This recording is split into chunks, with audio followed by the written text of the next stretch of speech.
As-Sunnah foundation থেকে আমরা প্রত্যেকটা প্রজেক্ট ঘোষণা করার সময় আল্লাহর খাজানার দিকে তাকে আল্লাহর উপর ভরসা করে আমরা ঘোষণা দিই। 350 মেট্রিক টন খাবারের অর্ডার যখন করেছি তখন 3.5 টাকাও ফান্ডে নাই এই পারপাস। আগের বছরে কিছু টাকা আছে, এই বছরে নতুন 3.5 টাকা আছে, অর্থাৎ এখন আমরা ঘোষণাই করি নাই। এই বন্যা কেন্দ্রিক কোনো ঘোষণার আগে অলরেডি আমাদের পার্চেসিং এর জন্য অর্ডার দিয়ে ফেলছে আল্লাহর ভরসা করে। এরপর আল্লাহ তাআলা আমাদেরকে নিরাশ করেন না, হয়ে যেতে থাকে। আর আমি সবসময় একটা কথা বলি, আসুন্না ফাউন্ডেশন অনেকে বলতে পারেন ভাই এত বড় স্কেলে কাজ করেন, টাকা আসে কোত্থেকে?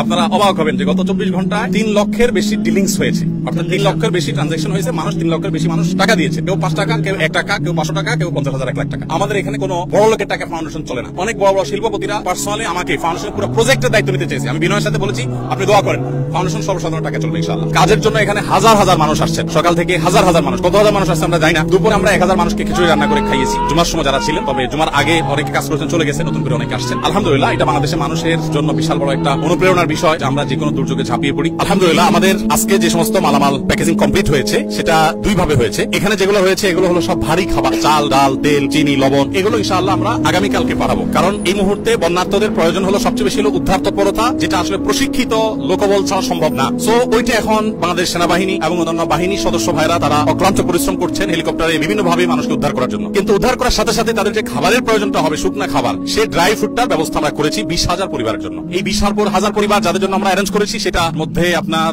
ছিল হলো খেজুর, চিড়া, চিনি, লবণ। অনেকে বলেন যে ভাই গুড় কেন দিচ্ছেন না, চিনি তো ভালো না। কেউ বলবে যে গুড় দিলে হেলদি। দেখুন, আমরা যেই স্কেলে কাজ করি, এই স্কেলে গুড় কোথায় পাবো? এত গুড় কে দিবে আমাদেরকে? তো যাই হোক, চিনি এবং লবণ দেওয়া হচ্ছে যাতে করে দরকার হলে তারা প্রয়োজন মাফিক তারা স্যালাইন বানিয়ে নিতে পারে। এবং আজকে সকালে আমাদের 2টা লরি মাল পৌঁছাইছে। এটা মূলত আকিজ বেভারেজ থেকে ওনারা রেডি করে দিয়েছেন 7,200 প্লাস প্যাকেট। সেখানে বাচ্চাদের জন্য দুধের একটা প্যাকেট, কত গ্রাম এক্সাক্ট আমার মনে নেই, তারপর 500 গ্রাম করে মুড়ি, 2225 ml এর পানির বোতল, এগুলো 7,200 প্লাস প্যাকেট আজকে পৌঁছাই গেছে। এবং সেটা মহিপালে যে সেনাবাহিনীর ক্যাম্প আছে সেখানে আমরা হ্যান্ড ওভার করেছি এবং তাদেরকে আমরা অনুরোধ করেছি যে রিমোট এরিয়াগুলোতে তারা হেলিকপ্টার যোগে দ্রুততার সাথে জন্য পৌঁছায় দেয়। আমাদের লোকজন সেখানে আছে, সেগুলো ডিস্ট্রিবিউশন চলছে। আর এর বাইরে গত বুধবার সন্ধ্যায় আমরা 3টা গাড়ি পাঠিয়েছি আমাদের এখান থেকে। একটা গাড়ি ফেনীতে গিয়ে পৌঁছাইছে, সেটা ডিস্ট্রিবিউশন হয়ে গেছে। আর 2টা গাড়ি সেগুলো মহিপালের কাছাকাছি পড়ে আছে আজকে 2 দিন প্রায় এক জায়গায়। সামনে পানির রাস্তা যেতে পারছে না, আবার পেছনে অনেক গাড়ি ব্যাকও করতে পারছে না। যারা গাড়ির সাথে গেছে তারা বুধবার সন্ধ্যা থেকে এখনো পর্যন্ত স্টিল নাও তারা গাড়ির সাথেই আছে। তো এই ত্রাণের কাজ আমরা অনেকে করতে আনন্দ পাই, ভালো কথা, কিন্তু এটা খুব সংগ্রামেরও কাজ,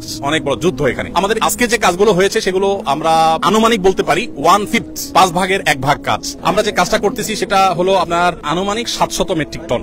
এখনো পর্যন্ত যেগুলো কেনা হয়ে গেছে, আমরা 500 টনের বেশি কিনেছি কালকে। আজকে আরো কিছু প্লাস করার পর 700 প্লাস হয়েছে। এই 700 প্লাস টন যে মাল আমরা কিনেছি তার হয়তো 5 ভাগের 1 ভাগ পাঠানো হয়েছে বা প্যাকেজিং এর জন্য এখানে আসছে, আর বাকিগুলো কালকে আসবে, পরশু আসবে ধাপে ধাপে। এবং এইটা হয়তো আরো 200-300 বা 400 টনে রূপান্তর হবে ইনশাআল্লাহ বিসমিল্লাহ। এ হলো আপনার ত্রাণের পরিমাণ। লাস্ট কথা, অনেকেই তো আপনি ফিজিক্যালি অনেক জায়গায় ঝাঁপাই পড়ছেন, দেখা গেছে আপনার যাওয়ার কোনো প্ল্যান প্রোগ্রাম এরকম কিছু আছে কিনা? অনেকেই জিজ্ঞাসা করতেছেন লাইভে। আমরা যাবো ইনশাআল্লাহ, আমাদের প্ল্যান প্রোগ্রাম আছে, আমরা ইনশাআল্লাহ যাবো। আল্লাহ চাহেন তো আমরা কেন আরো ওলামায়ে কেরাম যাবেন, যাওয়া আসার মধ্যে থাকতে হবে আমাদের। কারণ এই যে এই ক্ষত শুকাতে অনেক সময় লাগবে। আমরা প্রত্যেক আল্লাহর কাছে চোখের পানি ফেলি, এত পরিমাণ বিপর্যস্ত মানুষ আর এত পরিমাণ কষ্টে আছে, এটা আসলে আমরা ঢাকা থেকে কোনোভাবে অনুমান করতে পারবো না। পুনর্বাসনের জন্য আমরা এবছর প্ল্যান করেছি, নিয়ত করেছি, আমাদের কাছে ফান্ড যদি আল্লাহ মিলাই দেন পুরাটা, আমরা 4000 ঘর পুনর্বাসন করবো ইনশাআল্লাহ। যাদের ঘর হারা হয়ে যাবে তাদের জন্য। এমনিতে আলহামদুলিল্লাহ ত্রাণ তো চলবেই, ত্রাণ যেটা আছে এটা কোথায় গিয়ে ঠেকবে আমরা নিজেরা